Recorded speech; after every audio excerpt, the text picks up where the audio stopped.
What's up, everybody? Corey Van Castle Cook here of the Movie Chumps, and I just got out of Edgar Wright's The Running Man. As you might tell by the huge ass grin on my face, this fucking movie is awesome. Don't listen to the naysayers and the people who are giving this mixed reviews. They have no idea what the hell they're talking about, man. This thing was a fucking blast from start to finish. I had so much fun watching this movie. If you are a fan of the original Stephen King novel, which he wrote in the and published in the 1970s under the pseudonym of Richard Bachman, you are in for a treat, because it's very clear that Edgar Wright loves the original novel. It follows it very, very, very closely, with the exception of the ending that's different. I was worried that they weren't going to be able to do the ending that happens in the book, and they didn't do it like that. But what they decided to do instead, I actually really, really appreciated. There's some excellent action in this. The soundtrack is of course dynamite again. It's got that signature Edgar Wright style that you love, although it's a little bit toned down, I think, from some of his previous films in that regard. But the cinematography is great. I love the action set pieces are amazing. It keeps you really engaged. The thing to remember about this is that it's over the top. Sometimes it's zany. Sometimes it's goofy at times.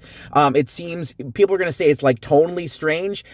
I think you only think that if you don't realize that at its core, this is an action black comedy satire and always has been. Glen Powell, chef's kiss, is amazing. He is the perfect fucking Ben Richards. It's like he was ripped right out of the goddamn novel. I loved him so much. Josh Brolin is great as Dan Killian, who is the producer in this, and also Coleman Domingo, who plays the host of The Running Man, just eats the scenery with every single line, every single moment he is on film. He's fantastic.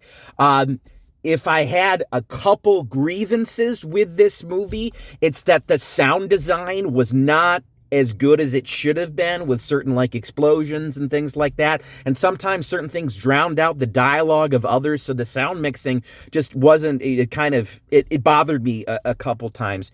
The other thing as well is that a great Amelia Jones from Coda, and who is also just in HBO's Task that just came out, a lovely show. If you haven't seen that, you gotta watch it. She's in this, also plays a character named Amelia that Ben Richards basically kind of kidnaps, takes hostage late in the movie. The thing about her character is you can definitely tell there's some stuff left on the cutting room floor. It was underdeveloped, but in the scenes that she is in, I really very much appreciated it. There's some occasional lines that are a little clunky, but other than that, this movie is mostly a blast, and the positives far outweigh any quibbles that I had with this. Michael Cera is great in a small role that was very unexpected. It's some biting social commentary, about the 1%, about our obsession with media, about how media corporations decide to pit us against each other so that we really aren't focusing on the real people who are fucking us on a daily basis. But this movie's actually bitingly, sarcastically funny at times. Like, there was a couple laugh out loud moments for me. It felt a little bit of a throwback in some ways to that Paul Verhoeven biting satire of, like, say, RoboCop or Starship Troopers, those types of films. In fact, you could definitely tell that there was some influence from Verhoeven's Total Recall a little bit in here, for sure.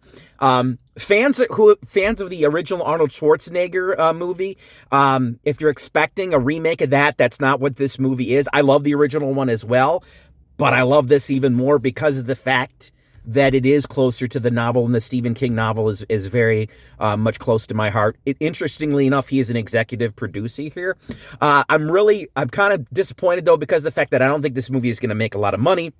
I don't think it's going to be a big splash at the box office, but Glen Powell is a fucking movie star, people. I mean, he is just amazing in this role. He brings a lot of pathos. He's a character that you're not necessarily supposed to like, but sometimes you do like him. He's really kind of an asshole.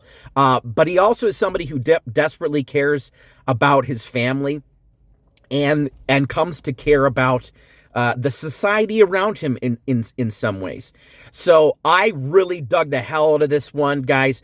Do not listen to the naysayers at all. This thing is a blast. I loved it. It's a 9 on 10 for me. Probably going to make my top 10 of the year. Go see The Running Man. Incidentally, Glenn Powell definitely took some running tips from the great Tom Cruise for sure. Anyway, that's all for me right now. I'm Corey Van Castle Cook. I'm Corey Van Castle Cook. Am I? Who am I? I'm Corey Van Castle Cook of the Movie Chumps. I love you all, guys. Peace. See you later.